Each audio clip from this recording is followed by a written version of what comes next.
And in that presentation, I heard from some of my fellow legislators and from some of the people who gave testimony to the committee that the Department of Lands is providing recreational opportunities on state lands, endowment lands, that don't really have anything to do with making money for the endowments. And so I sent a follow-up letter to Director Schultz to find out about this, and it appears, and please don't hold me too closely to the numbers, but it appears to me that somewhere in the neighborhood of $500,000 is being spent on these recreational activities that doesn't need to be in terms of meeting the mission of the endowments. So what we kind of tend to hear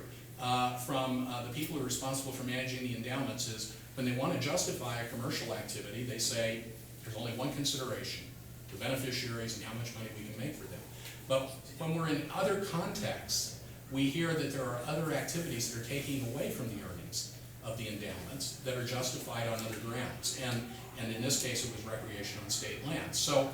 there's a bit of a problem in consistency on that issue. The other thing I'd say is that, you know,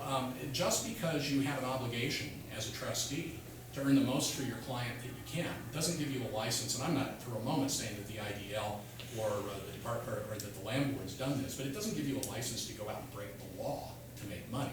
It doesn't give you a license to go out and do things that are against public policy to make money. And we felt, Representative Vanderwoud and I, when we brought House Bill 425, I think it was, a couple of sessions ago, that crossing the line was buying operating businesses, and that should not be permitted to go in direct competition with the private sector in that fashion. So it's true that there is an obligation to earn money for the beneficiaries, but by the same token, there's an obligation to adhere to public policy. And